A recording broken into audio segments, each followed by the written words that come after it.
अल्पश्रुतं श्रुतवतां परिहासधाम त्वद्भक्तिरेव मुखरीकुरुते बलान् मां यत्कोकिलाखिलमधौ मधुरं विरौति तच्चाम्रचारुकलिकानिकरैकहेतु। इस श्लोक का भावार्थ ऐसा है कि जिस प्रकार वसंत ऋतु में एक कोयल आम्र मंजरी को देखकर भाव विभोर हो जाती है, गाने पर विवश हो जाती है, कुछ इसी तरह से संहिताओं में जो बातें कम शब्दों में सूत्रार्थ में कही गई है, उसका जब हम प्रत्यक्ष दर्शन लेते हैं पेशेंट्स पर या उसका जब अनुभव लेते हैं, तो वो इतना अनुभव सुकून देने वाला होता है कि आप ये किसी से शेयर किए बिना रह ही नहीं सकते, उसको आप शेयर करना ही पड़ता है। राइट और रॉन्ग, मानो चरक आपसे बोल रहा हो कि ये आपके अकेले का नहीं है, ये सबका है, आप सबके साथ शेयर कीजिए। राइट, ऐसा अनुभव आप सभी को आया होगा। अभी हम डिस्कस भी करेंगे, मैं आपसे कुछ पूछूंगा भी, आप ये अनम्यूट करके भी बता सकते हैं जब ज़रूरत हो तब, और जब ज़रूरत हो तब टाइप भी कर सकते हैं। ठीक है, तो टॉपिक है, डायरेक्ट टॉपिक पे आते हैं अभी। आमाशयगतवात। आमाशय आप सभी जानते होंगे, कोई बताना चाहेगा आमाशय की आयुर्वेद की संकल्पना क्या है? ये आज जो आप लेक्चर में सुनेंगे ना, वो इतना अद्भुत होगा कि वो आपको ऑलमोस्ट आज के काल में 60% व्याधियों में आप इस योग को या इस कंसेप्ट को यूज़ कर सकते हैं। Isn't it great? पहले टाइप करिए great and I am lucky, ये टाइप करिए, उसके बाद आगे का शुरू होगा। पहले आपको लगना चाहिए अंदर से कि सब कुछ नया मिल रहा है, कुछ यूनिक मिल रहा है, देन आगे की हम चर्चा करेंगे। Yes, wonderful. आपका ये जोश ही आज का रसायन है। राइट, तो आमाशय की व्याप्ति कौन बताएगा? आमाशय किसे कहते हैं? स्टमक मतलब आमाशय नहीं है, ये आप सब जानते हैं। नाभि से लेकर स्तन तक या दोनों स्तनों से लेकर नाभि तक एक उल्टा ट्रायंगल बनता है। उस उल्टे ट्रायंगल में जो जो कुछ आता है वो सब आमाशय है।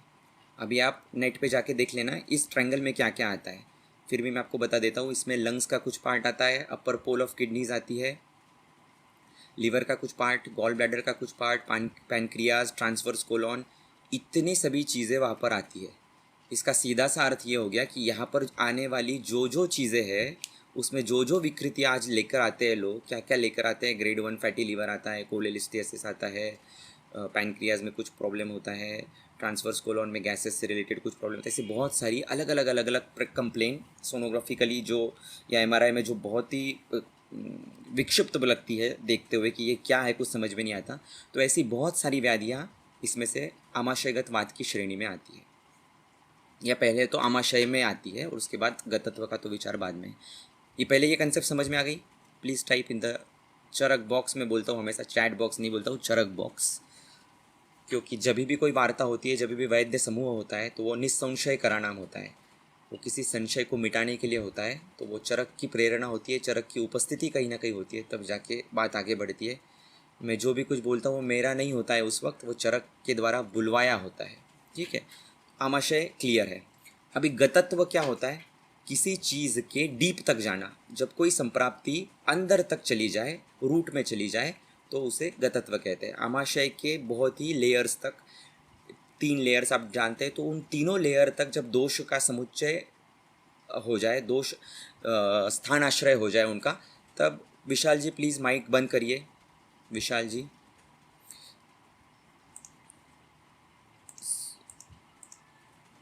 तो जब इतने डीप लेवल पर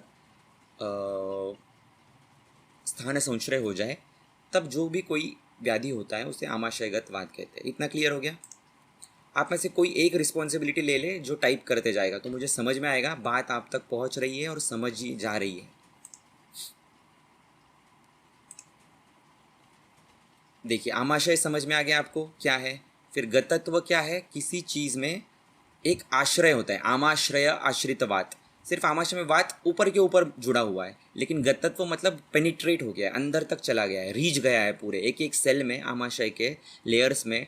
ट्यूनिका मीडिया जो है या उसकी जो मस्कुलर लेयर है, वहाँ तक दोष जो है वो फैल गए हैं, थम गए हैं, जाकर बैठ गए हैं। Is it clear now?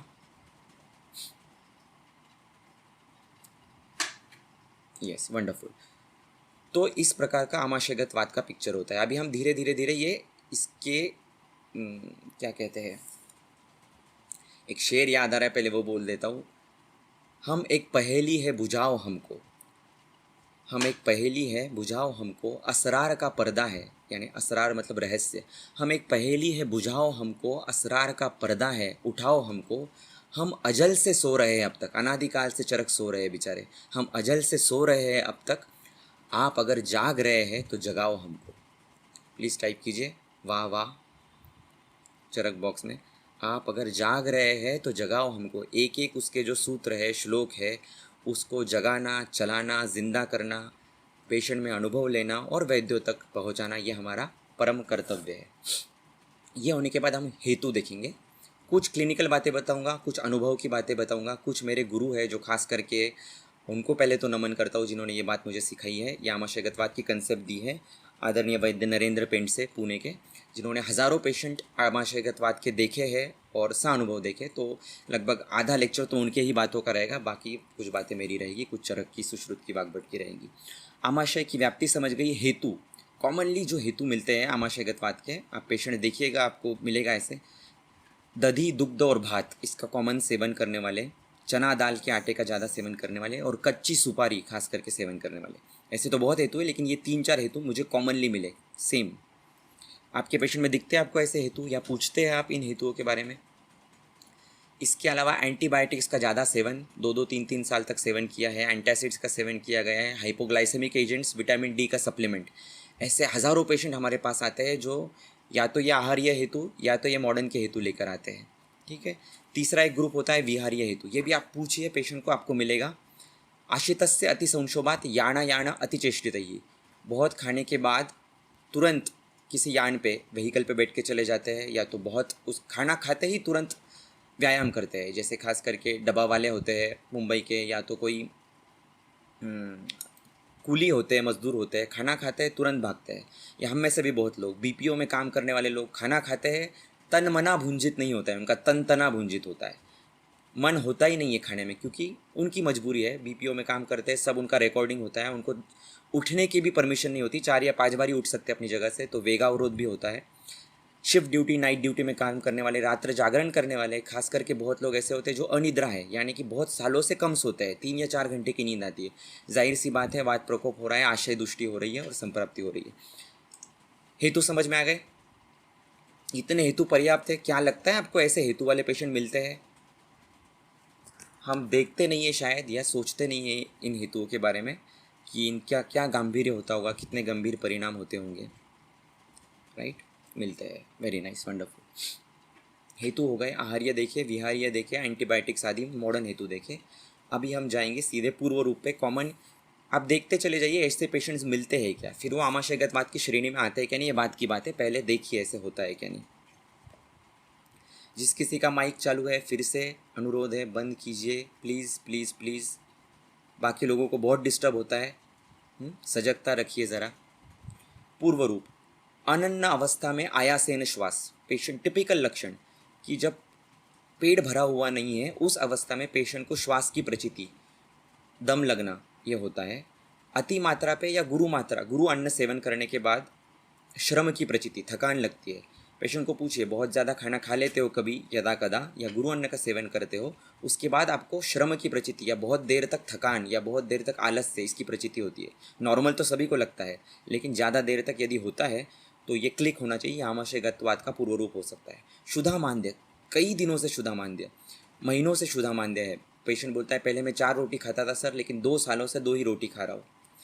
आधमान उदर गौरव, हज़ारों पेशेंट बोलते हैं कि पेट भरा भरा सा लगता है, पेट में गौरव रहता है।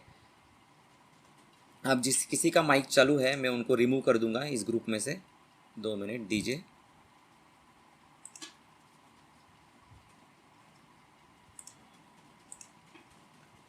एक सेकंड देख लेता हूँ किसका है चालू।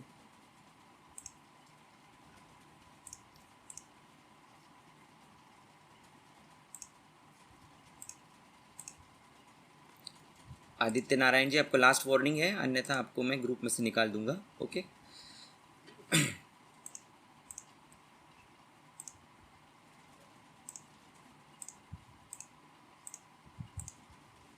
Okay, all are ready? Again type ready, कोई रेडी टाइप करिए। बहुत गड़बड़ हो जाती है सर, पूरी लिंक चली जाती है इससे। Please type ready. Great. Connect हो पा रहा है, आप अच्छे से समझ पा रहे हैं? जो भी कुछ आपकी फीलिंग्स है प्लीज़ टाइप करते जाइए फटाफट, ताकि हम आगे बढ़ेंगे। पूर्व रूप हो गए, बहुत सारा ऐसा समुच्चय हमारे सामने आता है, ठीक है। इसके बाद अभी हम जाएंगे सीधे लक्षणों के ऊपर। लक्षण क्रम से देख लेंगे चरक, सुश्रुत, वाग्भट क्या कहता है, और आप सरप्राइज हो जाओगे कि ऐसे बहुत सारे पेशेंट हमारे पास आते हैं, हम उसे आमाशयगतवात इस एंगल से कभी देखते नहीं है।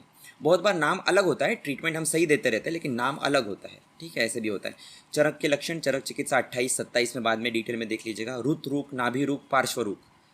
बहुत पेशेंट बोलते हैं साइड में दुखता है, ऊपर दुखता है, नाभि में दुखता है, उधर रुक। ये सभी पेशेंट गुल्म में भी जा सकते हैं, आमाशयगतवात में भी हो सकता है, विदग्धाजीर्ण, विष्टब्धाजीर्ण भी होता है। अभी हम फोकस आमाशयगतवात की ओर करने वाले हैं। रुत रुक, नाभि रुक, पार्श्व रुक, उदर रुक। तृष्णा, बहुत लोग बोलते हैं प्यास लगते रहती है कंटिन्यूस। उद्गार प्रवृत्ति होती है। विसूचिका, कास, कंठ, आस्य शोष, ये भी बहुत लोग बोलते हैं। आप देखिए अजीर्ण के पेशेंट हो या आमाशयगतवात के, हमेशा बोलते हैं कंठ हास्य शोष, कंठ में हास्य में शोष होता है, तृष्णा लगती है। तो ये बहुत बार आमज तृष्णा होती है, आमाशयगत तृष्णा होती है। उसका संबंध वात पित्त से नहीं होता है, बहुत बार कफ पित्त से होता है, या अजीर्ण से होता है, या आशय दृष्टि से होता है। श्वास, ये एक लक्षण है। तो इस प्रकार मेरे ख्याल से लगभग 11 लक्षण चरक में दिए गए हैं। सुश्रुत के लक्षण देख लेंगे निदान स्थान पहले अध्याय में। छर्दी, मोह, मूर्छा, पिपासा, रुद्रग्रह, पार्श्व वेदना। अगेन हज़ारों पेशेंट, सालों से छर्दी हो रही है, 2-3 सालों से छर्दी हो रही है, कहीं ना कहीं आमाशयगतवात दबा हुआ है, एंटासिड से दाब दिया गया है, और बाद में उपद्रव होते हैं, इंट्राक्रेनियल हेमरेज, ब्रेन ट्यूमर आदि आदि, स्मृति क्षय। या आमाशयगतवात ट्रीटमेंट नहीं किया हुआ का परिणाम बाद में हमें दिखता है। छर्दी, मोह, मूर्छा, पिपासा, रुद्रग्रह, पार्श्व वेदना। अष्टांग हृदय 15 अध्याय।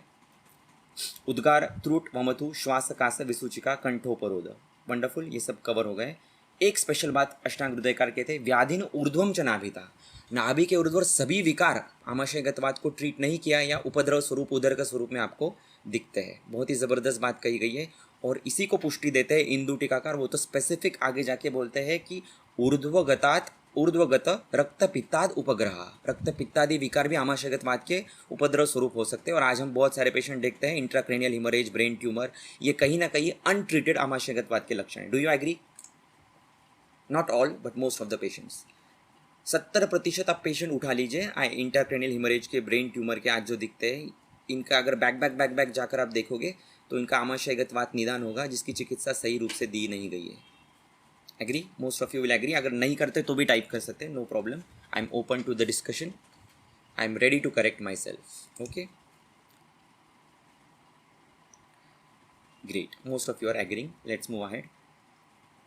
सिंपल है, मैंने बहुत सिंप्लीफाई कर दिया है। चिकित्सा क्या करनी है? ग्रंथोक्त चिकित्सा है, वमन करिए पहले।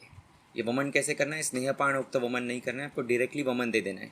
पेशेंट आए, उसको भुक्तवा वमन बोला है, वो भी किसी टीकाकार ने स्पेसिफिक बोला है, भुक्तवा वमन। ऐसा पेशेंट आ जाए, खाना खिला दीजिए, या तो लाजा आदि खिला दीजिए, और उसके बाद आप मदन फल, पिपली, जो कुछ है आपके पास, सरसप है, जो भी कुछ है, उसको आखंड पान देकर वमन। इससे यहाँ पर प्रवर शुद्धि की अपेक्षा नहीं है, सिर्फ उतने आशय के लिए इफेक्टिव उतनी वमन की अपेक्षा है।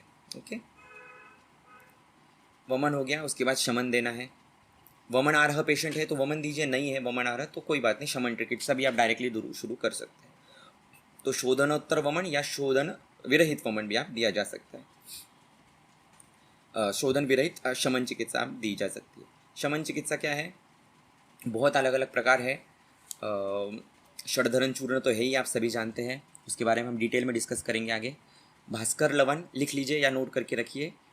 अगर आप कुछ मिस भी कर रहे हैं तो घबराइएगा मत, ये सभी लेक्चर की रिकॉर्डिंग और मैंने जो इसका माइंड मैप बनाया गया है, जो भी मैं कुछ बोल रहा हूँ अभी, वो एक माइंड मैप के आधार पे बोल रहा हूँ, तो वो पूरा का पूरा मिलेगा। आप यहाँ पर सिर्फ ग्रहण करने की कोशिश कीजिए। प्राण मुद्रा आपकी बनी हुई है, श्वासोश्वास डीप है, कुछ मिस नहीं हो रहा है। इस भाव के साथ जो मिल रहा है उसे ग्रहण करिए, ठीक है। तो भास्कर लवन, हिंगू वचादी चूर्ण, वैश्वानर चूर्ण, अभिपत्ति, बहुत सारे हजारों कल्प है, लेकिन ये 4 पर्याप्त है। भास्कर लवन, हिंगू वचादी, वैश्वानर, अभिपत्तिकर, दोषानुबंध के हिसाब से। क्षार का वर्णन किया है। अष्टांग हृदय कहता है कल्याण क्षार, वंडरफुल ड्रग, ये मिलता भी है वैद्य रत्न आदि का। अर्शाधिकार का जो कल्याण क्षार है आप इसमें यूज़ कर सकते हैं, अर्थात पेशेंट बलवान है वैसे हेतु है तो अपामार्ग क्षार का भी इस्तेमाल किया जा सकता है। वचादिगण जो वाग्भट का है, बहुत सुंदर है। इसमें वचा मुस्ता देवदार अतिविशा हरितकी, इसका कॉम्बिनेशन में आप यूज़ कर सकते हैं। जब तक पेशेंट को आम कम हो जाए, कफ पित्त उसका कम हो जाए। स्पेसिफिक लक्षण मैं कहना भूल गया, एक टेनिस बॉल स्पर्श आमाशय के पूरे प्रदेश में, ग्रंथोक्त जो आमाशय उसके प्रदेश में टेनिस बॉल स्पर्श पेशेंट का हमें दिखता है। आप उधर परीक्षण करोगे तो स्पेसिफिक आपको एक लगेगा, या तो एक थैली में दही भर दिया गया है और उसको चमड़ा लगा दिया है बाहर, और फिर जो स्पर्श आएगा या तो उस थैली में श्रीखंड भर दिया गया है और चमड़े की थैली बना दी, उसमें जो स्पर्श किया जाएगा उस प्रकार का स्पर्श आपको मिलता है। क्या किसी को मिलता है ऐसा उधर स्पर्श, टेनिस बॉल के जैसा हार्ड स्पर्श? अगर मिलता है तो क्लिक हो जाना चाहिए, एक बल्ब लगना चाहिए, या मे भी आमाशयगतवात हो सकता है। Okay, very good. Shubham ji बहुत अच्छे से जुड़ रहे हैं और सही से रिप्लाई भी करते चले जा रहे हैं। आग्नेयाशयस्थ ग्रंथि के भी बहुत पेशेंट आ रहे हैं आजकल, पैनक्रियाटिक सिस्ट के या पैनक्रियाटिक कैंसर के भी, वो भी उस श्रेणी में आ सकते हैं। डिपेंड्स ऑन हेतु, लक्षण, ऊपर पूर्वरोप, उपशय, अनुक्षय एक्सेट्रा। सिंपल चीज़ें, आमाशयगतवात की चिकित्सा दीजिए 6-7 दिन तक, खास करके षडधरण योग, और 7 दिन के बाद आमाशय का स्पर्श देखिए। यदि वो बेटर हो रहा है, लाघव आ रहा है, तो योर डायरेक्शन इज राइट, आपका निदान सही है। उसके बाद स्नेहपान की अवस्था बताई गई है। सो वमन, शमन और उसके बाद स्नेहपान। स्नेहपान अनुबंध के हिसाब से वात अनुबंध है, दाढ़ीमादि घृत, पित्त अनुबंधी है, द्राक्षादि घृत या शतावरियादि घृत, कफ डोमिनेंट है, क्षीर शतपल घृत या भल्लातक घृत। बस इतने 5 घृत पर्याप्त है, इसमें से कोई भी आप यूज़ कर सकते हो। लेकिन ये मस्ट है, जब आशय का शोधन हो जाए, जब कफ पित्त का अनुबंध चला जाए, उसके बाद स्नेहपान करना ही है, क्योंकि स्नेहसार अयम ही पुरुषः, प्राणाश्र जो स्नेह हमारा पुरुष है, जो हम है, हर एक सेल बाय लेयर लिपिड से बना हुआ है, तो हम स्नेह आश्रित है।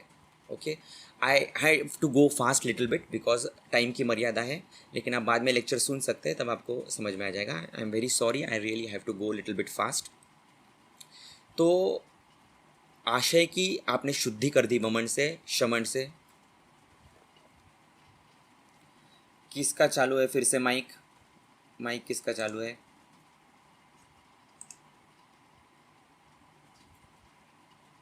जिस किसी का माइक चालू है प्लीज़ प्लीज़ प्लीज़ प्लीज़ बंद करिएगा। यस, किसी को कोई डाउट है तो पूछे। हाँ हाँ, यस यस यस। वातानुबंधी होगा तो दाढ़ीमादि घृत, दाढ़ीमादि घृत की फलश्रुति है मूढ़ वातानुलोमनम। पित्त डोमिनेंट होगा तो वाग्भट के जो द्राक्षादि घृत है या शतावरियादि घृत है, ये रेफरेंस देखना, साउथ की कंपनी का यूज़ करना। अष्टांग संग्रह, अष्टांग हृदय का पाठ वाला हमें चाहिए, भैषज रत्नाकर, रत्नावली या भारत भैषज रत्नाकर का हमें नहीं चाहिए। कफ डोमिनेंट, ये मैं मेरे गुरु के अनुभव के आधार पे और मेरे अनुभव के आधार पे बोल रहा हूँ, आपको इससे बेटर कुछ मिलता है तो नो प्रॉब्लम विद दैट। कफ डोमिनेंट क्षीर शटपल घृत और भल्लातक घृत, वेरी स्पेसिफिक। आप इनको स्नेहपान करना है। स्नेहपान कब करना है? अनन्न काल में सुबह कर सकते हैं, या आपको स्पेसिफिक आमाशय पे गामित्व चाहिए है उसका, तो आप व्यान काल में दे सकते हैं। भोजनोत्तर भी इसका किया जा सकता है। इट डिपेंड्स, अवस्था आदि के हिसाब से, हमारे औषधि सेवन काल के हिसाब से आप चयन कर सकते हैं। ठीक है, यहाँ तक सब कुछ क्लियर है? मैं कुछ पॉज लेता हूँ, आप कुछ क्वेश्चन पूछना चाहेंगे तो पूछ सकते हैं, अनम्यूट करके या तो टाइप करके। हमारे पास और 20 मिनट है, नो प्रॉब्लम, और पूरा का पूरा कवर हो जाएगा। एक 3 मिनट में हम आगे बढ़ेंगे। मज़ा आ रहा है क्या, पहले तो ये बताइए। You should enjoy learning first of all. जो एन्जॉय कर लेगा वो सबका सब एब्सॉर्ब कर लेगा। आई एम एन्जॉइंग टाइप कीजिए please, I am enjoying. Great. इसके बाद भी मैं आपसे जुड़ा हुआ हूँ, व्हाट्सएप पे मेरा नंबर भी नोट कर लीजिए, जिसके पास नहीं है आप पर्सनली भी मुझे कुछ पूछ सकते हैं, लेकिन सिर्फ फ़ोन मत कीजिएगा प्लीज़, क्योंकि रोज़ लगभग मैं 100-125 पेशेंट को देखता हूँ और आईपीडी भी होती है, 15-20 पेशेंट उसमें एडमिट होते हैं। तो व्हाट्सएप पे मैसेज ड्रॉप कर दीजिएगा, जैसे ही मुझे टाइम मिलेगा मैं आपको रिवर्ट बैक करूँगा। वंडरफुल, यहाँ तक क्लियर हो गया सबको? अभी षडधरण चूर्ण की बात करेंगे। कौन बताएगा? जो बताएगा उसको मेरी तरफ से गिफ्ट में भेजूँगा आपको घर पे। धरण, षडधरण चूर्ण जो हम बोला है, इतना स्पेसिफिक ग्रंथकारों ने बोला है। बहुत बार हम नाम रखते हैं कि आयुर्वेद में स्पेसिफिसिटी नहीं है, यहाँ पर स्पेसिफिसिटी है। सप्तरात्रा तक इसे यूज़ करना है, धरण मात्रा में यूज़ करना है। तो धरण मात्रा मतलब कितनी होती है, या षडधरण मतलब कितनी मात्रा होगा, जो बताएगा उसको स्पेशल गिफ्ट मिलेगा। सप्तरात्र इज द उल्लेख, 8 डेज भी नहीं, 7 रात्र इस प्रकार का उल्लेख है। और आगे जाके वंग सेन का तो और भी बहुत वंडरफुल रेफरेंस है, आप किसी को भी पता नहीं होगा मेरे ख्याल से।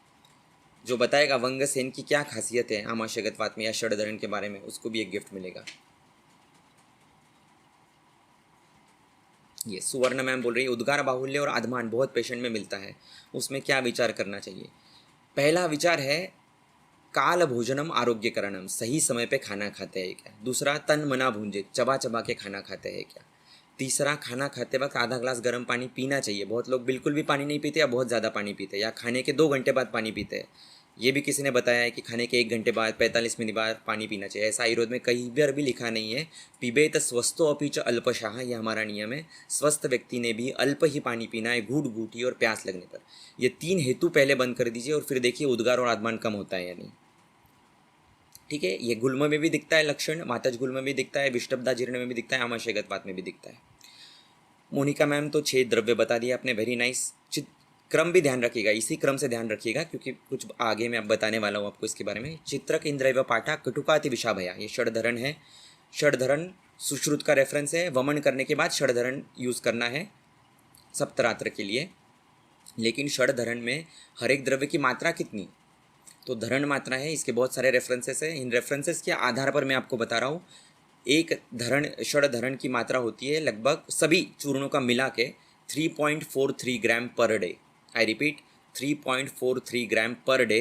सभी 6 चूर्णों को मिलाकर आप इस चूर्ण को इस मात्रा में डिवाइडेड डोज में आप दे सकते हो। ओके, धरण होता है लगभग 19 निष्पाव या 21 निष्पाव एक धरण मतलब, तो षडधरण का लगा लीजिए कितना होगा। या 2.5 धरण मतलब 1 कर्ष होता है, 2.5 धरण मतलब 1 कर्ष होता है। एक धरण मतलब लगभग 19 निष्पाव होते हैं, और मॉडर्न में उसको कैलकुलेट कर लीजिए, सिंपल ये सब निकाल दीजिए निष्पाव वगैरह। लगभग 3.5 ग्राम आपको पेशेंट को सब चूर्णों को मिला के देना है। Is it clear? एकदम क्लियर हो गया, इसमें कोई डाउट ही नहीं है। और अनुबंध के हिसाब से और काल के षड ऋतु के हिसाब से आप थोड़ा बहुत कम ज़्यादा कर सकते हैं, 19-20। वंग सेन का एक बहुत ही ज़बरदस्त रेफरेंस है, इसको नोट कर लीजिएगा। हालांकि इससे मैं एग्री नहीं करता हूँ वो जो बता रहा है, लेकिन मे भी कोई एग्री करता है या कोई इसको जस्टिफाई कर पाए, मैं जस्टिफाई नहीं कर पा रहा हूँ। फर्स्ट डे बोलते हैं वंग सेन वमन दे दीजिए आमाशयगतवात के पेशेंट को, और सेकंड डे से क्रमशः एक एक द्रव्य को दीजिए। चित्रक सेकंड डे, थर्ड डे इंद्रजव, फोर्थ डे पाठा, फिफ्थ डे कटुका, 6 डे अतिविशा, 7 डे अभया। कितनी मात्रा में देंगे, तो टंक का मात्रा में, यानी कि 4 माश यानी कि 3 ग्राम या 3.43 ग्राम हमारा समझ लीजिए। सो सीधा है, पेशेंट आ जाए, आपका निदान हो जाए आमाशयगतवात, लाजा खाने को बोलिए, वमन करा दीजिए उसी दिन। फिर आगे के 6 दिन उसको लघु आहार पे रखिए या संसर्जन क्रम के आहार पे रखिए, और उसको रोज़ 3.5 ग्राम, पहले दिन चित्रक फिर इंद्रियो पाठा कटुकाति विषा भया इस क्रम से दे दीजिए। ठीक है, और फिर आप उसको स्नेहपान बाद में करा सकते हैं। इतनी वंडरफुल लाइन ऑफ ट्रीटमेंट है, आप करा सकते हैं। मैं इससे एग्री नहीं करता हूँ, मेरे हिसाब से षडधरण ही देना चाहिए रोज़ 3.5 ग्राम में, ये पूरा जो, क्योंकि ये योग बोला है, इट इज़ नॉट षडधरण चूर्ण या कुछ, षडधरण योग, इसका मतलब क्या 6 का कॉम्बिनेशन देना है। वंगसेन ने ऐसा किस प्रकार से बोला है पता नहीं, उनका गलत इंटरप्रिटेशन होगा या मेरा इंटरप्रिटेशन गलत हो सकता है। So I believe this. SDM pharma का मैं लिख रहा हूँ आपको, SDM फार्मा का लगभग 750 मिलीग्राम का एक योग मिलता है, एक टैबलेट 750 मिलीग्राम की होती है, तो लगभग 4 टैबलेट रोज़ आप ये पेशेंट को दे सकते हैं। वेरी इजी है, चूस के चबा के खाने को बोलिएगा इफ़ पॉसिबल।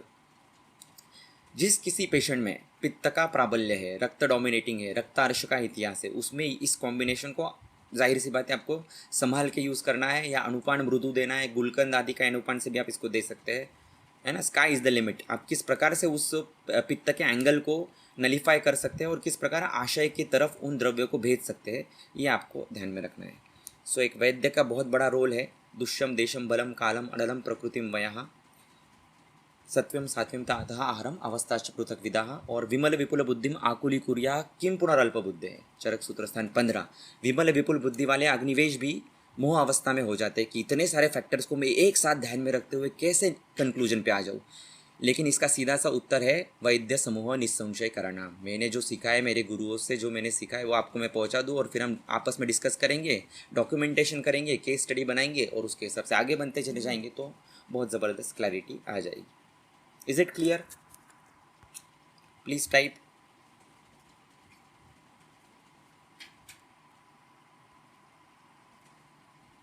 सब टाइप करिए प्लीज़। लेक्चर अच्छा लग रहा है तो अच्छा बोलिए, नहीं लग रहा है तो नहीं बोलिए। एक दो तो ऐसे लोग मिलने चाहिए जो मुझे बोलेंगे सर ये ऑलरेडी हमें सब पता है या ये अच्छा नहीं है। Please please please be honest.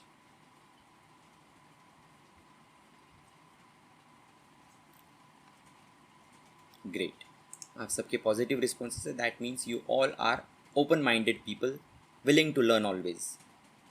Woman के लिए क्या यूज़ करना है? मदन फल दे सकते हैं, वचा, पिप्पली, सरशब, जो अवेलेबल है।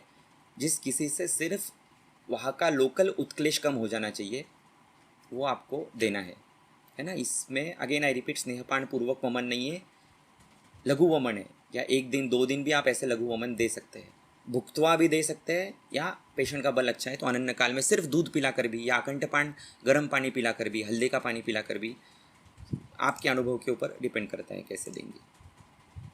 मदन फल ऑन एन अप्रॉक्स 2 से 3 ग्राम तक की मात्रा में लगता है।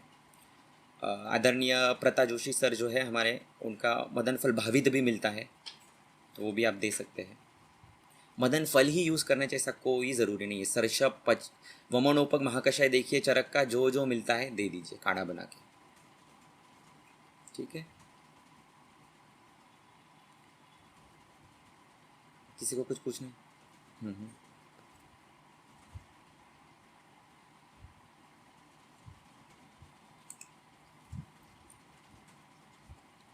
हाँ हाँ, इसमें कर सकते हैं मैडम, क्योंकि हमें हमारा पर्पस क्या है, दोषों के उत्क्लेश को बाहर निकालना। उल्टा अगर दूध सेंधा वैसी कुछ दे देते हैं जिससे बॉडी में हलचल मच जाएगी, बॉडी उसको एक्सेप्ट नहीं करेगी, तो और अच्छा है, जल्दी से बाहर निकलेगी। So in that case you can use विरुद्ध। कई विरुद्ध को हमें यूज़ करना है जब ज़रूरी है, क्योंकि हम उससे कितना यूज़ करना है ये हमारे विवेक पे निर्भर करता है। मदन फल, पिप्पली वगैरह की कोई ज़रूरत नहीं है, ये नहीं है आपके पास तो सीधा सरसप लीजिए, पिप्पली लीजिए, और गर्म पानी में मिक्स करके 2 3 4 5 ग्लास घटाघट आखंड पान देकर उसको उंगली डालकर वमन कराने को बोलिए। पेशेंट को 20-30% रिलीफ तो उधर ही मिल जाता है। जिसको आमाशयगतवात नवीन है, जिसका जीर्ण है, उसको प्रॉब्लम है। अभी आपसे एक रिक्वेस्ट करूँगा, आप में से कितने लोग आज के लेक्चर के बाद आमाशयगतवात निदान करके, डॉक्यूमेंट करके, उसके पॉजिटिव निगेटिव रिजल्ट मुझे भी बताएंगे और केस स्टडी पब्लिश करेंगे? मैं मिनिस्ट्री ऑफ आयुष में हूँ और हमारा बहुत बड़ा प्रॉब्लम यह है कि हम वैद्यों को बोलते हैं कि पब्लिश करिए, रिसर्च आर्टिकल लिखिए, निगेटिव तो निगेटिव लिखिए, लेकिन लिखिए ज़रूर, केस स्टडी इसका पब्लिश करिए। आयुर्वेद जब तक डॉक्यूमेंट नहीं होगा तब तक हम विश्वव्यापी नहीं हो सकते। और चरक ये सिर्फ इंडिया के लिए लिमिटेड नहीं है, वसुधैव कुटुंबकम, पूरा विश्व हमारा कुटुंब है। हमें घर घर में चरक लेके जाना है, सिर्फ इंडिया में नहीं, पूरे ग्लोब में। ओके, इसके लिए आप सबकी बड़ी जिम्मेदारी, जो 50-60 लोग यहाँ पर है, अगर आप डॉक्यूमेंट करते हो, लिखते चले जाते हो, जो भी आपको फाइंडिंग मिले, इसमें कुछ है ही नहीं, सिंपल है, जो जो मिले लिखते चले जाना है और उसको पब्लिश कर देना है। बहुत सारे जर्नल्स हैं, जो जर्नल ऑफ निगेटिव रिसर्च भी है, रिजल्ट नहीं मिला, निगेटिव रिजल्ट आए तो भी आप पब्लिश कर सकते हैं। ओके, आइए आगे बढ़ते हैं।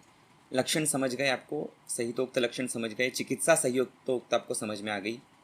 उपद्रव देख लेते हैं क्या क्या मिलता है आमाशयगतवात में। कॉम्प्लिकेटेड ट्रीटमेंट ना करें, 2-4 साल ऐसे ही छोड़ दो पेशेंट को। तो अग्न्याशयस्थ ग्रंथि, भ्रम, विषाद, डिप्रेशन के पेशेंट, स्मृति हानि के पेशेंट, ये भी आप चले जाओ तो पीछे पीछे तो आमाशयगतवात हो सकता है। हाँ, स्मृति हानि है, विषाद है अभी, तो ज़रूरत नहीं कि आप उसको आमाशयगतवात की ट्रीटमेंट दो, ये बहुत ध्यान में रखना है। अभी वो उधर का अवस्था में या उपद्रव अवस्था में, अभी जो दोष बलवान है वैसा आपको देना है। पिछले की गलती हो गई, अभी आप ज़रूरी नहीं उसके आमाशयगतवात की ही चिकित्सा दो। आमाशयगतवात क्लासिकल दिख रहा है तब आमाशयगतवात की चिकित्सा है, बाद में फिर उपद्रव जो दिखेंगे उसकी चिकित्सा अलग हो जाएगी। आप आमाशय को टारगेट करके कुछ कर सकते हो जो उसको उस स्टेज में अविरोधी हो। मान लीजिए रक्तपित्त हो गया पेशेंट को, इंट्राक्रेनियल हेमरेज हो गया, ब्रेन ट्यूमर हो गया, तो उस स्टेज में आप आमाशयगतवात हुआ था इसको, ऐसा मद्देनज़र रखते हुए ऐसा कोई द्रव्य जो उसमें भी विरोध ना करे, जैसे चित्रक, इंद्रय, पाठा, भाठा, कटुकाति, विषाभया, सब के सब गर्म है। उसमें कुटकी एक ऐसी द्रव्य जो रुद्ध है, शीतल है, तो उसमें आप कुटकी ज़रूर दे सकते हो। कुटकी और मधुयष्टि, ये कॉम्बिनेशन खास करके आईसी हिमरेज के पेशेंट्स को या ब्रेन हिमरेज के पेशेंट्स को ज़बरदस्त काम करता है। कटुका और मधुक, ये कॉम्बिनेशन रुद्रोग चिकित्सा में भी आया है चरक की, ठीक है, तो आप इस प्रकार से दे सकते हैं। और गज़ब की बात यह है कि चरक ने निदान स्थान में आशय भेद से, निमित्त भेद से, बल भेद से क्लासिफिकेशन करने को बोला है कोई भी डिजीज़ का। तो आमाशय आश्रित व्याधि या पक्वाशयगत व्याधि, तो लगभग 50-50 पकड़ के चलिए। 50% व्याधि आमाशय के होते, 50% व्याधि पक्वाशय के होते, कहीं ना कहीं यहाँ से शुरू हुई होती है संप्राप्ति। तो मान लीजिए इस लेक्चर में से आपको 50% व्याधियों की दिशा मिल गई। 50% व्याधियों का अप्रोच आपका ऐसा होना चाहिए, पहले उसको रुक्षण वमन या तो फिर पाचन, उसके बाद दीपन साथ साथ में, और बाद में स्नेहपान। आशय को पूर्वस्थित बल लाने के लिए स्नेहपान एंड करना ही है। अगर आप पेशेंट को स्नेहपान नहीं दे रहे हो, इसका मतलब आप एक ब्लंडर कर रहे हो। आपकी कोई भी पेशेंट की जो चिकित्सा है उसको उपशय मिलने के बाद स्नेहपान देना ही देना है, ठीक है, ये हमेशा ध्यान रखिएगा। स्नेहपान बहुत तरीके से यूज़ कर सकते हो आप, है ना, अन्न में मिश्र करके दे सकते हैं। बहुत लोग बोलते हैं स्नेह ले नहीं पाते, तो उसको आप कैप्सूल दे दीजिए। जियोटोन की कैप्सूल मिलती है, सर्विलोन की कैप्सूल मिलती है, शीरबला 101 की कैप्सूल मिलती है। उसको स्नेह देना बहुत आवश्यक है। स्नेह यदि आप नहीं देते हो तो ये अशुद्ध चिकित्सा है, ठीक है। तो इस प्रकार का ये मिलता है। हाइपोथायरॉयडिज्म के भी पेशेंट आप देखिए, लगभग 50% पेशेंट जो आपके पास हाइपोथायरॉयडिज्म के आते हैं उसका प्राथमिक निदान या आमाशयगतवात है, हुआ है, जो मिस हो गया है वैद्यों से, आपसे, मुझसे, किसी से, ठीक है। उपशय की तरफ ध्यान रखिएगा।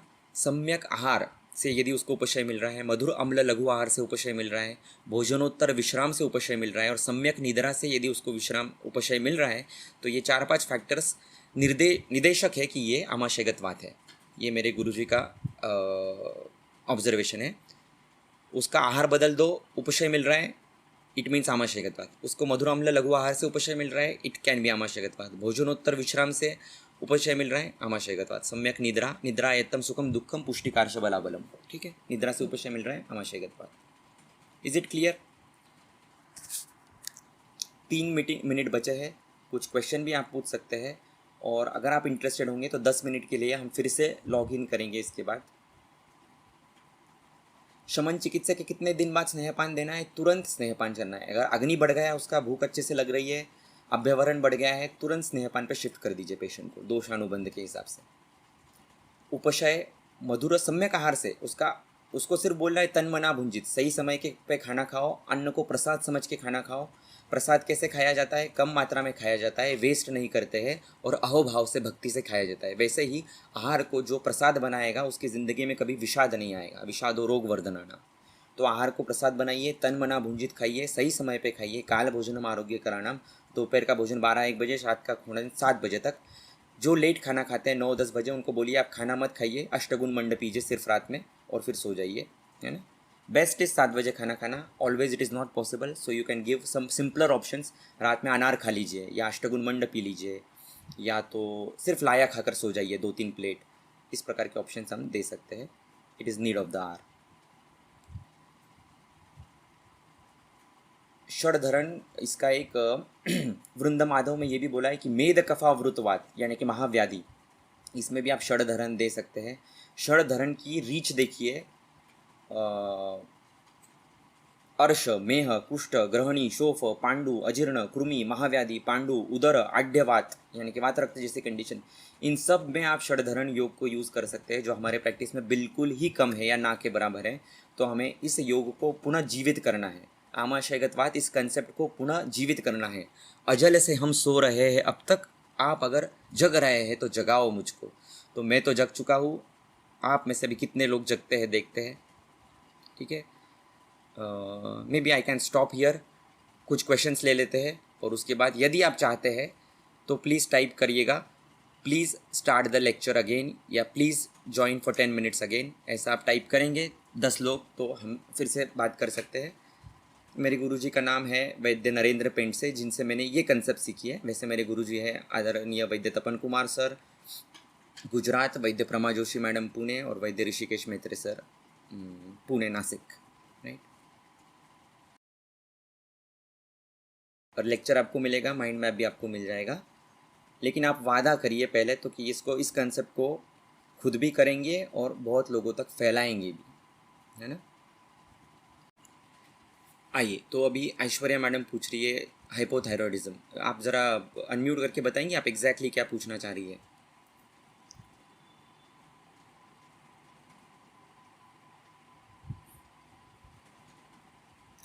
कुटकी अष्टो मधु का अनुपान क्या है, उसको काढ़ा बना के दे सकते हैं, फांड बना के भी उसको दे सकते हैं, उसमें चीनी शर्करा कुछ डाल के दे सकते हैं। वैसे मुलेठी है, मीठा ही रहेगा मस्त। मुहुर मुहुर भी सेवन किया जा सकता है, अगर आपको मन पे, ओज पे, हृदय पे काम करना है तो इसका मुहुर मुहुर सेवन कभी भी अच्छा होता है, जब ओज प्राण मन पे काम करना होता है तब।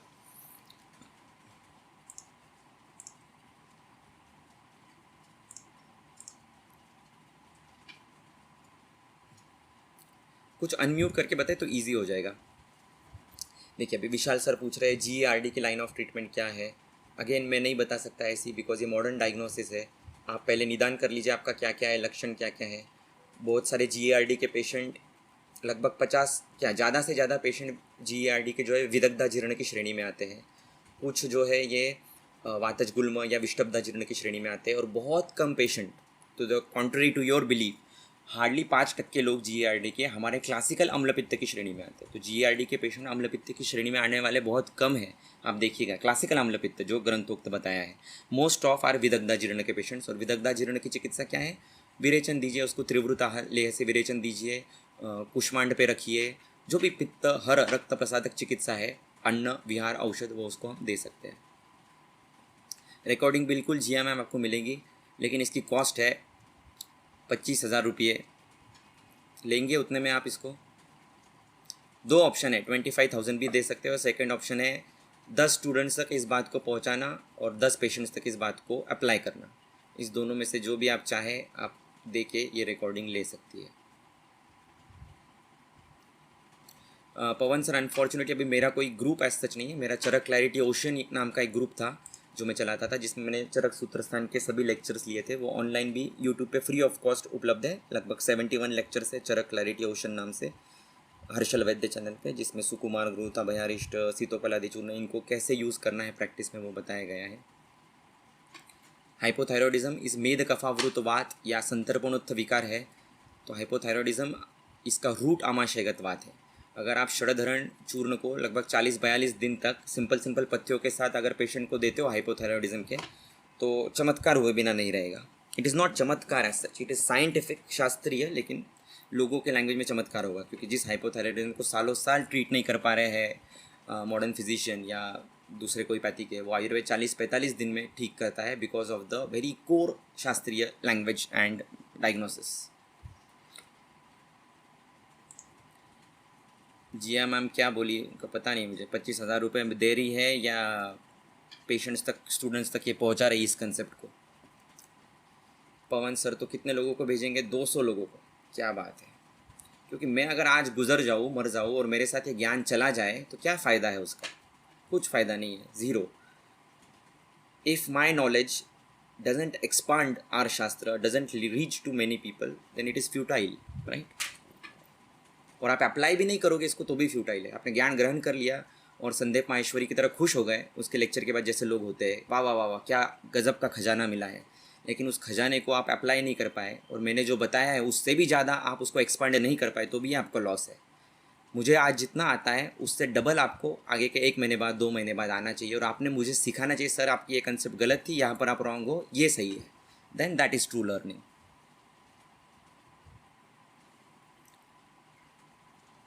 ये श्रीकांत सर का ऑब्जर्वेशन बहुत ही बढ़िया है, सभी के लिए शायद अच्छा होगा। I have observe that in some patients where tightness is there in epigastric area, it gets relieved after एलनीर कुजम्बु अंजन। वेरी वंडरफुल, मैं तो कल से ही शुरू कर दूंगा। कितने पेशेंट हैं हमारे यहाँ, तो central Ayurveda research institute Delhi में। I use it and give you the feedback. SL Soni sir बोल रहे हैं ऐसे लेक्चर और लेंगे तो ज्ञान में वृद्धि होगी। सर ऑलरेडी 71 लेक्चर्स है, बहुत सारे लेक्चर्स है, लेकिन मेरा प्रॉब्लम ये है कि ये सुनने का काम नहीं है। इसको आप एक ही लेक्चर सुनिए, रोज़ नोट्स बनाइए, माइंड मैप बनाइए और इसको अप्लाई करिए। एप्लीकेशन के अगेन 2 मेथड है, सिखाना किसी को और पेशेंट में यूज़ करना, तो वो ज्ञान पक्व हो जाता है और फिर उसके ऊपर आप और कलश उसका चढ़ा सकते हैं। मैं कोशिश तो करते रहूँगा लेक्चर्स लेने की, आप मुझे टॉपिक्स भी बताते जाना किस चीज़ पे आप चाहते हैं ज़्यादा। मुझे अनफॉर्चुनेटली बहुत कम टाइम मिल पाता है। यहाँ पर हम 9 बजे से OPD शुरू होती है, लगभग 6 घंटे में एक ही जगह पे बैठे रहता हूँ, लगभग 100-125 पेशेंट हो जाते हैं। उसके बाद IPD होती है, लगभग 15 से 20 पेशेंट मेरे रोज़ एडमिट होते हैं, जिसको शुद्ध आयुर्वेदीय चिकित्सा दी जाती है। सो इट इज़ इसमें मैं फंसा होने के कारण ज़्यादा समय नहीं दे पाता हूँ। क्या बात है, अगर आपने पहली बार सुना है मुझे तो मैं चाहता हूँ कि आप मुझे और भी सुनिए और बताइए आपको जो चीज़ें सही लगती है गलत लगती है, हम डिस्कस करेंगे, एन्जॉय करते रहेंगे ऐसे ही। हाँ, ये कुष्ठ का अच्छा प्रवीण सर ने याद दिलाया है। कुष्ठ में यही कॉम्बिनेशन दारवी यूज़ किया गया है अभया की जगह पर, और गोमूत्र भावित है या गोमूत्र अनुपान के साथ दिया जाता है। सो पेशेंट, अगर आपको लगता है कि तीक्ष्ण विरेचन करने की आवश्यकता है, बहुत बार आमाशयगतवात में तीक्ष्ण विरेचन की अपेक्षा होती है, खासकर कफानुबंध होगा या कफ पित्तज प्रकृति होगी तो ऐसे में आप वाग्भट का पाठ यूज़ कीजिएगा, षडधरण का। आप में से जो औषधीकरण करता है उसको तो मैं बार बार अनुरोध करूँगा कि इस कॉम्बिनेशन को बनाइए। खास करके अष्टांग संग्रह वाला बहुत कम मिलता है, जिसमें चित्रक, इंद्रयवक, पाठा, कटुका, अतिविषा और अभया है, और गोमूत्र का अनुपान है या गोमूत्र भावना करके बनाइए। और मैं भी आपसे ये चूर्ण लेना चाहूँगा, अगर आप बनाते हैं तो इसको त्रिभावित षडभावित कर सकते तो और बढ़िया हो जाए, सॉरी सप्तभावित कर सकते हो तो बहुत अच्छा हो जाएगा। सबको रिकॉर्डिंग मिल जाएगी, साहना मैडम, डोंट वरी।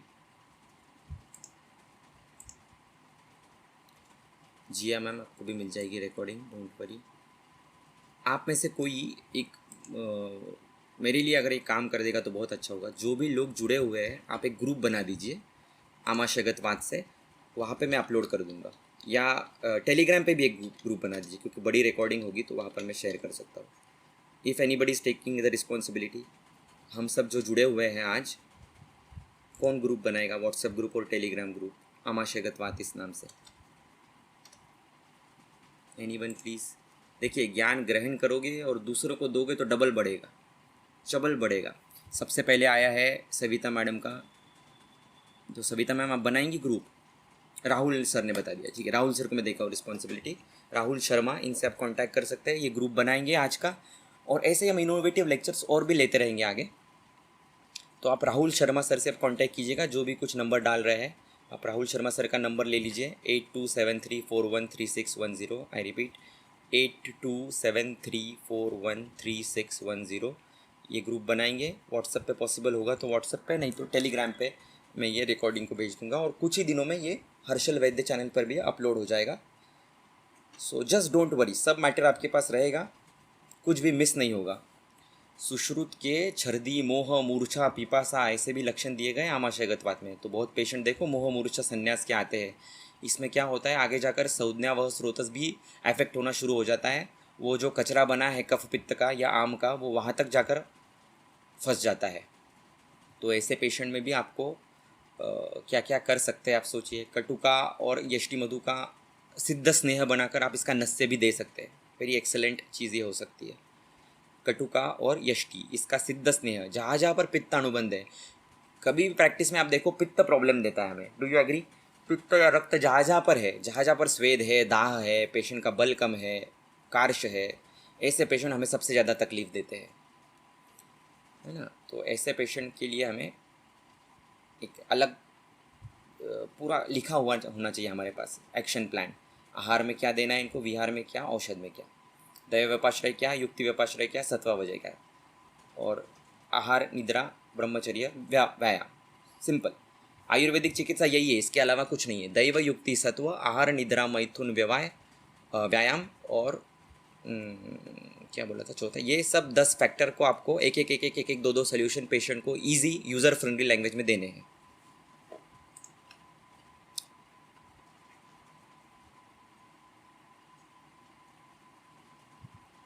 सब क्लियर हो गया आपको? रिवीजन कर लेते एक बार। षडधूरण चूर्ण को कितनी मात्रा में यूज़ करोगे, डेली कितनी मात्रा में दोगे? 4-3 ग्राम, एक्सेलेंट। कब दोगे? पेशेंट का बल अच्छा है, सुबह सुबह ही दे दो। पेशेंट का बल मध्यम है, समान काल में दे दो, आधा खाना खाने पर। पेशेंट का बल ठीक ठाक है या आशय की दुष्टि ज़्यादा है, व्यान काल में दे दो, दोपहर के खाने के बाद। पक्वाशय के लक्षण ज़्यादा दिख रहे हैं लेकिन पेशेंट है आमाशयगतवात का, ऐसे भी हो सकता है, अपान काल में दे दो। अनुपान बदलते रहिए। पेशेंट अगर पित्तानुबंधी रक्त है तो इसमें आपको जो बहुत उष्ण चीज़ें चित्रक पाठा जैसे बदल लेनी चाहिए, उसको रिप्लेस कर सकते हो आप किसी रुक्ष द्रव्य से, लेकिन जो इतना उष्ण ना हो, है ना, ऐसे भी किया जा सकता है। सो स्काई इज़ द लिमिट। जितनी आप सोच को और स्पेसिफिक और स्पेसिफिक और स्पेसिफिक करते जाओगे, पुरुषम पुरुषम वीक्ष, हर एक व्यक्ति अलग है ऐसा सोच कर, तो बहुत चीज़ें ईजी होती चली जाएगी।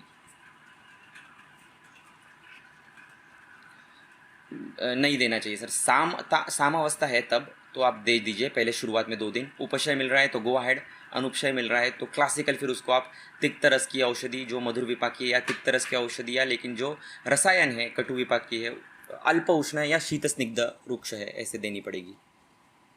Yes yes yes yes. हाँ, कफ, एक्सीलेंट। कफ पित्त जैसा बोलते हैं, सोया चाप, पनीर, दही, इसका सेवन बहुत ज़्यादा है। ऐसे पेशेंट तो खास षडधरण के लिए ही बने हैं, उनका जन्म ही षडधरण के लिए हुआ है। ठीक है।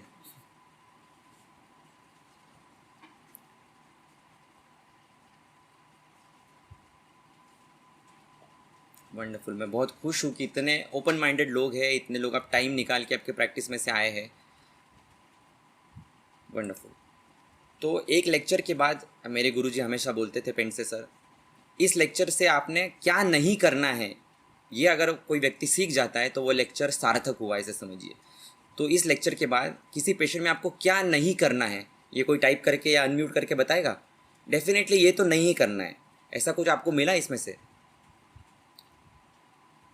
ये भी बहुत बड़ी बात है ना, ये तो नहीं ही करना है। It's a very good thing, very bold statement, ये भी हमें बोलते आना चाहिए। ऐसा कुछ अगर मैं दे पाया हूँ आपको तो मेरे गुरुजी बोलते हैं आपका लेक्चर सार्थक है। अगर नहीं दे पाया हूँ so I am short somewhere, shortcoming है मेरी।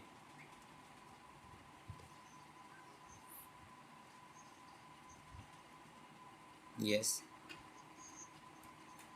Very nice. नहीं, लेकिन क्या करना नहीं है, ऐसा कुछ स्पेसिफिक सीखे आप कि ये नहीं करना है कुछ भी हो जाए? ऐसा कुछ आपने कुछ लिया, ऐसे कुछ पॉइंट्स? जैसे मैं मेरे तरफ से बता देता हूँ, मेरा एक टेक अवे मैसेज ऐसा था कि पेशेंट का बल हीन है तो वमन नहीं करोगे आप। आमाशयगतवाद की चिकित्सा वमन है, लेकिन वमन आरह है तो ही। बहुदोष अवस्था है, उत्कृष्ट दोष है, अति प्रमाण में दोष है, उत्कृष्ट अवस्था है और बलवान रुग्ण है। ये this is the thumb rule. जो ज्वर में बोलते हैं चरक, उत्कृष्ट, उत्कृष्ट दोष, बलवान रुग्ण, गो फॉर वमन।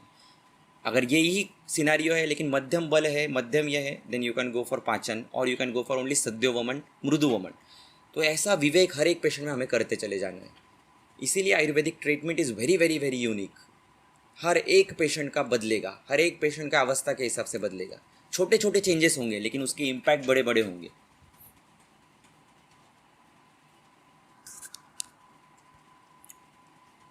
और कोई नहीं बता रहा है क्या नहीं करना है पेशेंट में, आमाशयगतवात के पेशेंट में?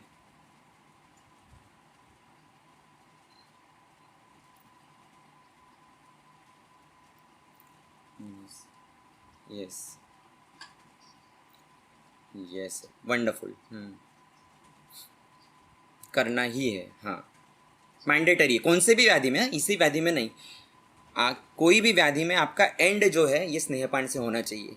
एंड, क्योंकि आयुर्वेद क्या बोलता है, पहले बोलता है धातु साम्य च उक्ता तंत्र शास्त्र प्रयोजनम, बराबर।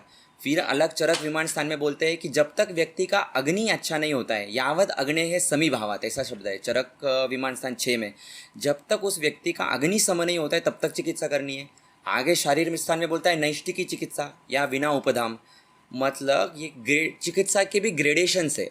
वैद्य की लेवल क्या है, कोई कोई सिर्फ लक्षण उपशय देगा, कोई कोई व्याधि उपशय देगा, कोई कोई धातु साम्य लाएगा, कोई कोई अग्नि भी ठीक कर देगा। और विरले वैद्य हो गए 0.001% जैसे आदरणीय वैद्य दमानिया सर जैसे, या वैद्य तपनकर कुमार सर जैसे, जो उसको मोक्ष की गाड़ी में बिठा देंगे, है ना। नहीं, ये नैष्टिक की चिकित्सा, ये हमारा परमोच्च ध्येय है चिकित्सा का। किसका फिर से चालू है माइक? माइक बंद करिए प्लीज़।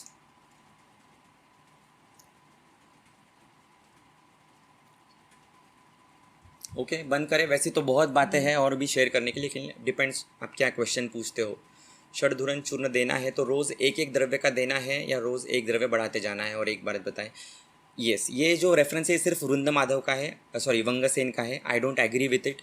षडधरण कंबाइंड ही देना है, एक एक को नहीं देना है। आप लोग, कुछ लोग चाहे तो ऐसा प्रयोग कर सकते हैं, एक एक देकर भी क्या मिलता है। अरे क्या बात है, प्रसाद सर आए आज तो। सर कुछ गलतियाँ हो गई तो बताना। I am very very small to you, smaller than you, and less experience, less knowledge compare to you, so definitely बताना। Thank you sir. अच्छा अच्छा अच्छा, ओके ओके। अरे thank you sir, thank you so much. हाँ जी sir, thank you sir, thank you so much. तो आप में से मैं चाहूँगा कि अगर कफ डोमिनेंट डिसऑर्डर है और आपको स्पेसिफिक लगता है कि कफज हेतु है, आमाशय दुष्टि है, तो आप ये एक एक वाला भी फंडा यूज़ करके देखिए। पहले दिन वमन दे दीजिए, दूसरे दिन चित्रक, फिर इंद्रयो, फिर पाठा, 4-4 ग्राम की मात्रा में। और इस दौरान संसर्जन क्रम का आहार, लघु आहार, अष्टगुण पेया, लाजा, अनार, ऐसा कुछ आप दे सकते हो। करके देखिए, इससे भी बहुत अच्छा रिजल्ट आएगा, no doubt about that. Stones, gall bladder stones में ये ज़बरदस्त काम करेगा। आपने वो बहुत सारे लेक्चर्स देखे होंगे जिसमें रोज़ एक एक दो दो एप्पल खिलाते हैं, फिर एप्सम सॉल्ट वगैरह देते हैं, क्या क्या करते हैं पेशेंट। तो ये अशास्त्रीय है, भले ही उससे रिजल्ट आता होगा थोड़ा बहुत, लेकिन आगे क्या उपद्रव होते हैं हमें मालूम नहीं, लेकिन ये शास्त्रीय है। अगर जीबी स्टोन का पेशेंट है, आपका निदान आमाशयगतवात है, देन षडधरण should give result. I think Pune के वैद्य है, क्या नाम है उनका? मैं भूल रहा हूँ। उन्होंने एक बहुत बड़े गॉल ब्लैडर स्टोन में लगभग धरण मात्रा में, उनकी धरण की कंसेप्ट थी 12 ग्राम रोज़। ऐसा भी एक ग्रुप है, वो पता नहीं 12 ग्राम मात्रा कहाँ से आई। एक धरण, षडधरण का क्लासिकल डोज है 3.43 ग्राम एज पर माई नॉलेज।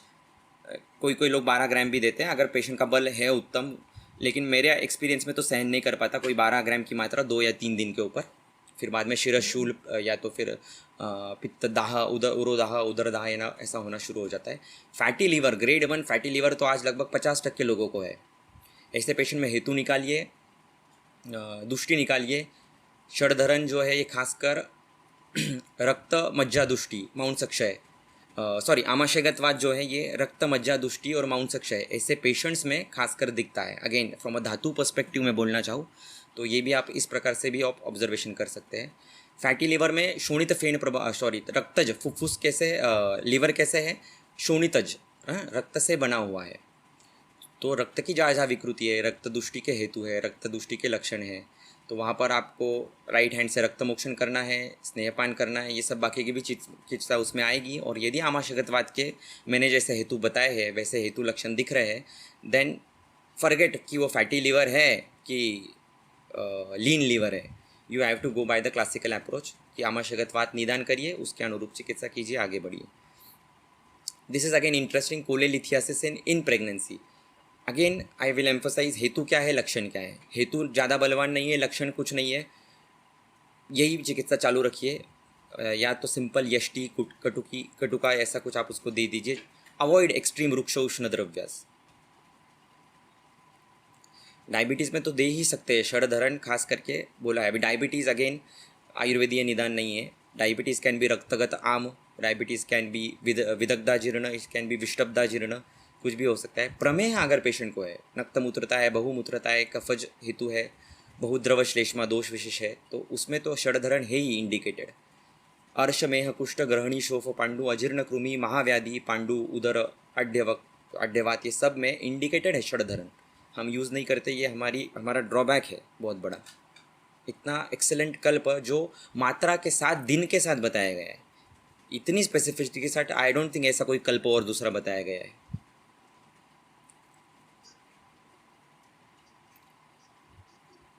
जी जी, विसूचिका है ही indicated, one of the indication ही है। और मैंने लक्षणों में भी बताया था कि विसूचिका एक वन ऑफ द लक्षण है आमाशयगतवात का। यस यस यस, नहीं आपने सही बताया सर, ऐसे कर सकते हैं। Insulin resistance because of liver dysfunction, excellent.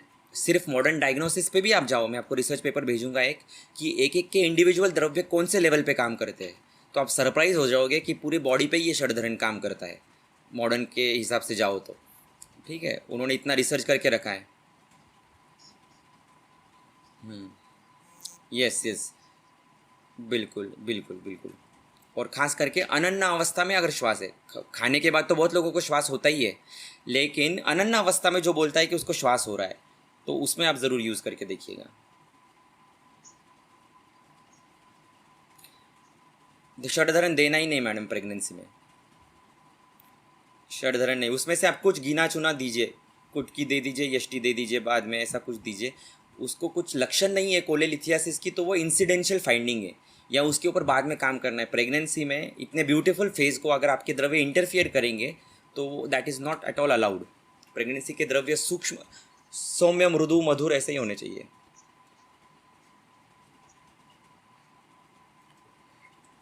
क्या प्रेगनेंसी में मुनक्का दे सकते हैं, दिन भर मुनक्का के फांट पे रख सकते हैं पेशेंट को, मनुका सिद्ध क्षीर का।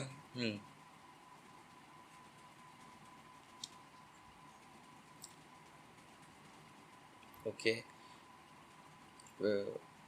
But who is the gynaecologist to guide us about our principles, है ना, पहली बात तो। So you have to explain to the patient that this is our diagnosis, this is our treatment, if you are okay with it then fine, otherwise you are unheard, आप हमारे treatment के लिए बने नहीं हो, आप एलोपैथी के लिए बने हो, स्ट्रेट अवे आप बोल दीजिए ऐसा। और जब पेशेंट भिषक वश्य हो जाए तो when sky is the limit, फिर आप उसको मात्रा बस्ती दे सकते हो, स्नेहपान करा सकते हो, विचारना स्नेहपान करा सकते हो, कुछ भी कर सकते हो, आपको स्नेह ही तो देना है उसको। Male, okay, male infertility and षडधरण, I don't have any experience in this. Okay, definitely I will try to think from this angle, लेकिन ज़रूर इसका होगा ही। जहाँ पर भी कफज दुष्टि है, पस सेल्स है स्पर्म में, स्पर्म काउंट लो है, मोटिलिटी लो है, वहाँ पर आप षडधरण अपान काल में यूज़ करके देख सकते हैं। और किसी ऐसे घृत या तेल के साथ जिसका गामित्व शुक्र की ओर होगा, भल्ला तक घृत आप यूज़ कर सकते हैं अनुपान षडधरण के साथ, and it should definitely work in male infertility also. आप कोई भी व्याधि बताइए, मैं आपको षडधरण के एंगल से बता सकता हूँ, करना है या नहीं करना है, करना है तो कैसे करना है, because of again banking of my गुरु। हाँ बिल्कुल, अगेन अपेक्षा क्या है आपकी, आपको ग्राही इफेक्ट चाहिए उसका, ग्रहणी पे उसका गामित्व चाहिए है, मूड वातानुलोमन करना है तो आप दीजिए तक्र के साथ। पेशेंट को तक्र साथ में है क्या, ऋतु कौन सा चालू है, शिशिर ऋतु है, हेमंत है, तक्र दे दीजिए, लेकिन तक्र उष्ण है, ग्रीष्म ऋतु में नहीं देंगे, शरद में नहीं देंगे, इस प्रकार का विवेक करते करते करते देना है। षडधरण योग से ही मिलता है मैडम, 750 मिलीग्राम की टैबलेट आती है, बहुत बढ़िया है।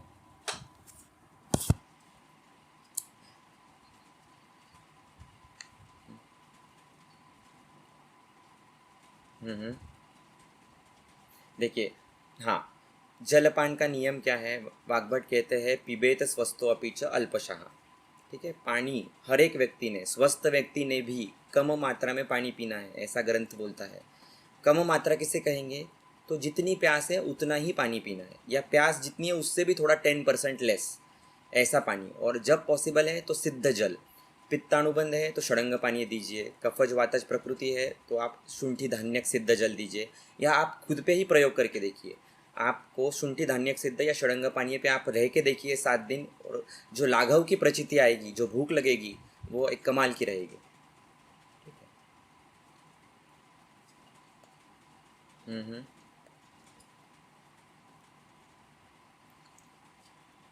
हाँ पूछिए मैडम।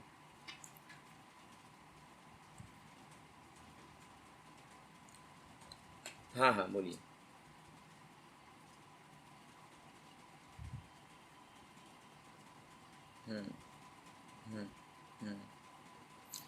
मैडम आप एक काम करिए, ये जो षडधरण है समान काल में लीजिए, आधा खाना खाने पर,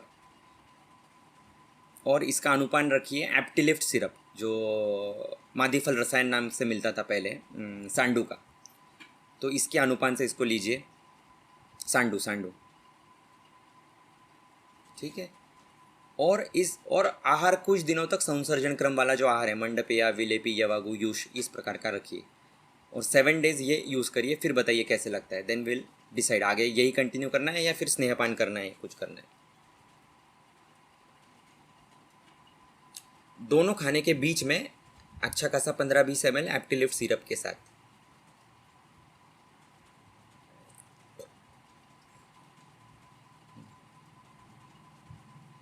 अच्छा मैम, ये फिर से अगेन हमें डिटेल में हिस्ट्री लेनी पड़ेगी इसके लिए, आप एक बार अगर डिटेल में हिस्ट्री लिख कर मुझे भेज देगी आपने लैंग्वेज में, तो हम डिस्कस करेंगे। Okay, yes excellent. पीसीओडी में आप भी मुझे फीडबैक दीजिए उल्टा। अगेन पीसीओडी, ये मैं बार बार आपको बोलता हूँ, पहले आयुर्वेदीय निदान कीजिए, फिर पीसीओडी है क्या नहीं। अभी पीसीओडी के 2 टाइप्स क्लासिकली हमें दिखते हैं, एक स्थूल पीसीओडी वाले, एक क्रूश वाले जिनको बार बार मेनोरेजिया मेट्रोरेजिया जैसा होता है, और दूसरे स्थूल वाले उनको 40-50 दिन तक पीरियड्स नहीं आते। तो इसमें से स्थूल है क्या क्रूश है, पित्तानुबंध है क्या नहीं है। ऐसे में जो कफ पित्तानुबंधी है, कफ जिसमें ज़्यादा डोमिनेंट है, उसमें तो जादू की तरह काम करेगा षडधरण। 3.43 ग्राम इस डोज में अपान काल में दोनों खाने के पहले, क्योंकि नाभि के नीचे का ये हिस्सा है वहाँ पे काम करना है, और चित्रक पाठा जैसे भेदन द्रव्य वहाँ पर है, तो एक्सेलेंट काम होगा उसका। फिर उसमें पहले आप सिर्फ गर्म पानी से दे दीजिए, अभयारिष्ट से दे दीजिए, और जैसे ही उसका बल अच्छा हो जाएगा, भूख अच्छी लग जाएगी, अनुपान बदल दीजिए, दाढ़ी मादी घृत या भल्ला तक घृत के साथ दीजिए पीसीओडी में। ठीक ठीक है। क्या क्या? एक सेकंड, क्या पूछा आपने? किसी का माइक चालू है, सिर्फ म्यूट कीजिएगा।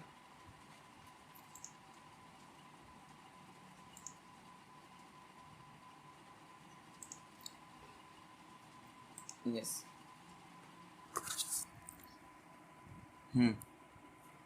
अरे मैडम एक्सेलेंट रहेगा। कफ सबसे, मैं तो बच्चों के लिए रजन्यादि योग सबसे बेस्ट है कभी भी, वाग्भट उत्तर स्थान 2 में जो आया है, खास बच्चों के लिए ही बना है। ग्रहणी बल देकर फिर आगे जाके मेधा वगैरह पे भी काम करता है, तो दैट विल बी बेस्ट।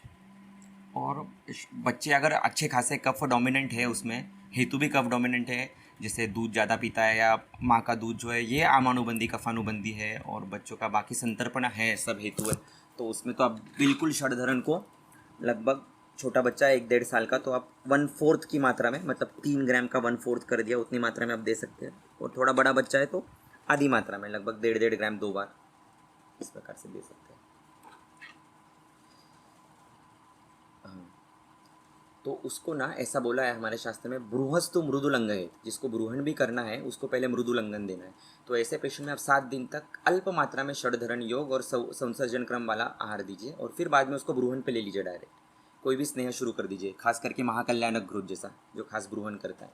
लेकिन उसको 7 दिन, जैसे किसी बिल्डिंग को कलर करते हैं तो पहले घिसाई की जाती है, तो वैसे ही पहले घिसाई कर लेनी हमने अच्छे से 7-8 दिन तक, और उसके बाद फिर ब्रूहण स्नेहन पे लेना है, रसायन पे। Yes yes yes. किसका माइक चालू है? प्लीज़ प्लीज़ ज़रा देखिए।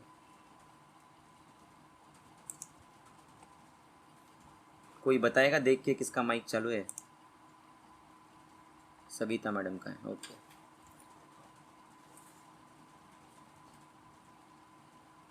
हम्म हम्म। हाँ, देखिए मैम, अभी वातज है, लेकिन उसको लक्षण क्या है? लक्षण आम के है क्या वात के है? निराम वात के।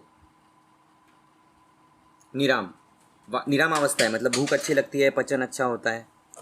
अगर निराम अवस्था है वात के, तो आपको सर्वांग अभ्यंग करना है और अंदर से भी स्नेह देना है उसको। बला अश्वगंधादि तेल जैसा स्नेह यूज़ करिए, और एक्सक्लूसिव ब्रूहण जैसे कि महाकल्याणक घृत।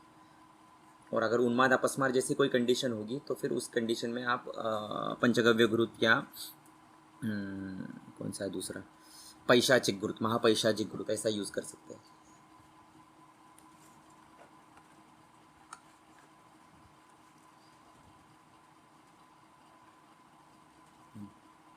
हम्म।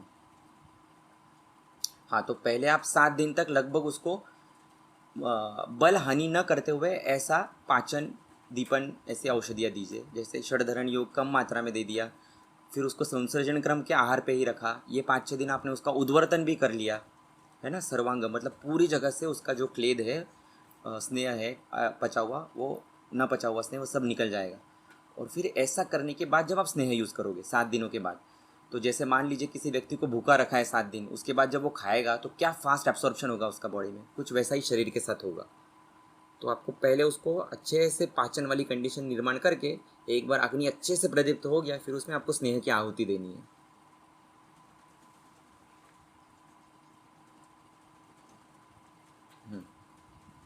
बोलिए। हाँ बोलिए।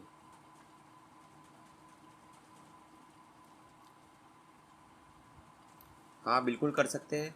कुष्ठ तो बोला ही गया है, खास करके जो अष्टांग संग्रह का जो पाठ है वो कुष्ठ के लिए आया है, जिसमें अभया की जगह पर दारवी है और गोमूत्र भावित है।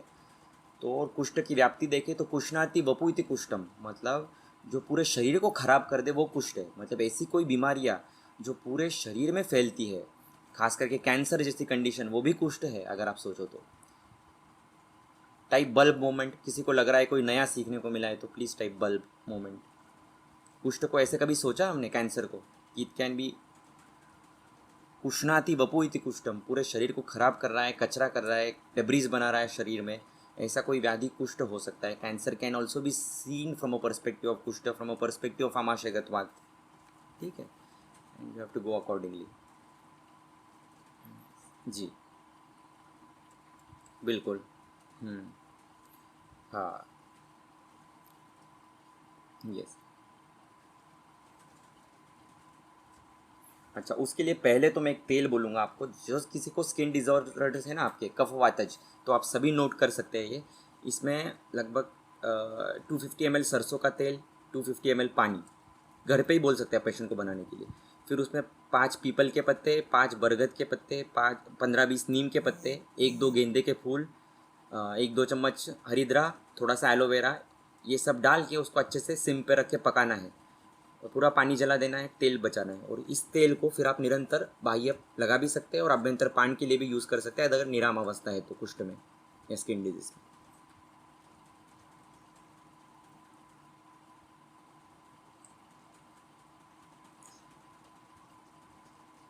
कफ ना, ये पहले सामता चली जानी चाहिए। पहले आप उसका उद्वर्तन करो, पत्र पोटली से स्वेदन कर दो। बहुत सारे स्किन डिजीज में पहले पत्र पोटली से आप स्वेदन करते हैं, थोड़ा सा रुक्षण करते हैं, नाड़ी स्वेद करते हैं। उसके कुछ दिनों बाद फिर आप इस स्नेह को उपयोग करिए, मिलाइए। हाँ यस, कफ वातज में डेफिनेटली। पित्तज है, अगर स्त्राव हो रहा है तो स्त्राव कंडीशन में तो डेफिनेटली स्नेह नहीं यूज़ करेंगे हम। रुक्ष है, वहाँ पर बहुत रुक्षता है या कंडू है, उसी कंडीशन में ये चलेगा। वैवर्ण्य, रुक्षता, कंडू, ये रेफरेंस मेरा ही है मैडम, अनुभवी का, ऐसा कहीं पर भी नहीं है, लेकिन मैं बहुत लोगों को यूज़ करता हूँ ये। मैं पेशेंट को खुद ही बनाने के लिए बोल देता हूँ घर पे। 250 ml सरसों का तेल, 250 ml पानी। अगर पेशेंट के पास ज़्यादा टाइम है, कर सकता है तो 4 गुना पानी ले लीजिए। 250 ml तेल में 1 लीटर पानी डालिए। फिर उसमें अंदाज से उसको बोलना, घर के आसपास पीपल के पत्ते मिलते हैं, उसको काट के डालिए। अश्वत्थ के बरगद के पत्ते मिलते हैं, उसको डालिए। अर्क के पत्ते मिलते हैं, धतूर के पत्ते मिलते हैं, ये सब डालिए उसमें 5-5 पत्ते कट करके, है ना। ये जो सब द्रव्य ऐसे है जो कुष्ठनाशन है और दद्रुनाशन है, ये सभी ये द्रव्य है। हरिद्रा डालिए उसमें 1-2 चम्मच, जिससे कि वो तेल का आम दोष खत्म हो जाएगा। फिर उसमें गेंदे के फूल डालिए। गेंदे का फूल खास करके आया है शीत पित्त में। तो वैसी जब संप्राप्ति, हाँ, इसलिए वो यूज़ किया जाता है, तो मैंने उसको यहाँ पे यूज़ किया है। तो 1-2 गेंदे के फूल होंगे तो, या पत्र भी होंगे उसके तो।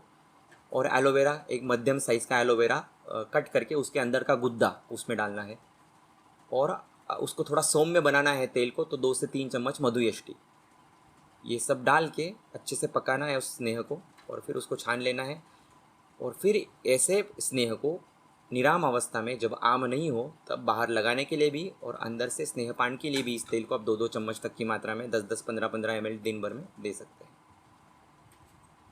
हम स्नेह में तेल पान करते ही नहीं आज, ये भी हमारा बहुत बड़ा ड्रॉबैक है।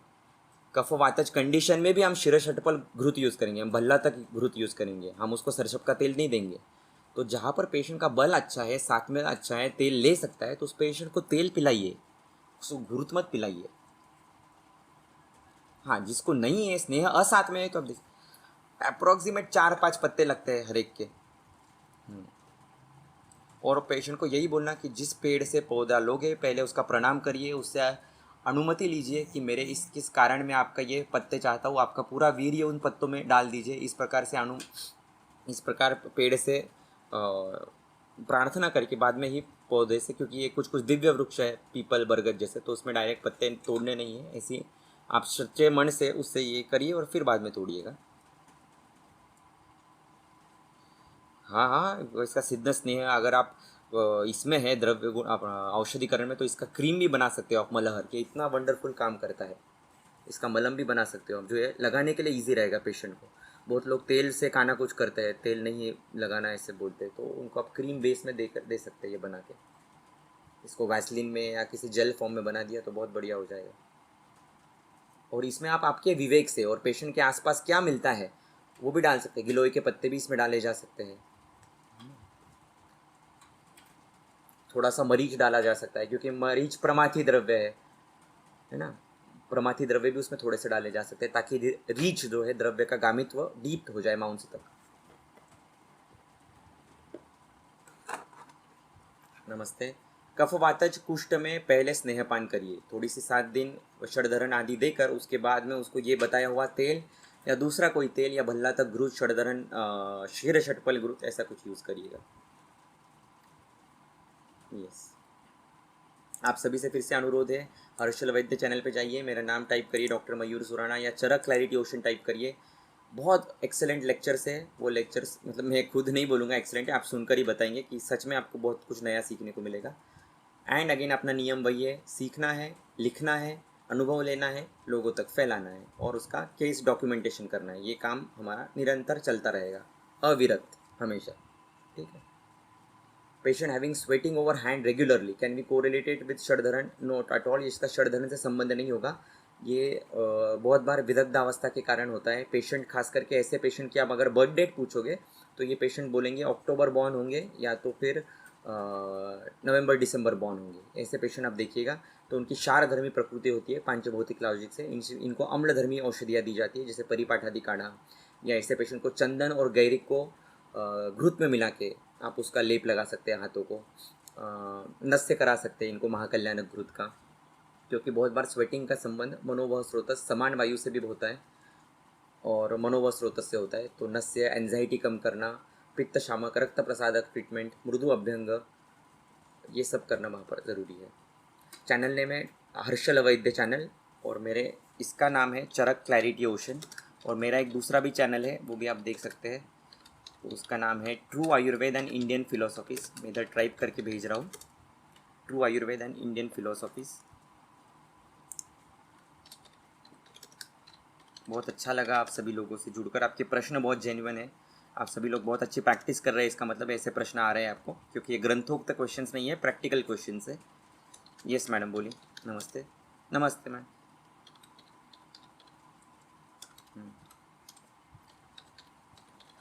हाँ बिल्कुल, कंडू बहुत बार मैडम शरीर में भी होता है, मन में भी होता है। तो मन में कुछ ना कुछ विकृति है, उसके मन के ऊपर भी हमें फोकस करना है, वो देखिए। और बाकी कंडुग्न महाकषाय तो है ही, षडधरण भी उसमें बहुत सुंदर काम करेगा।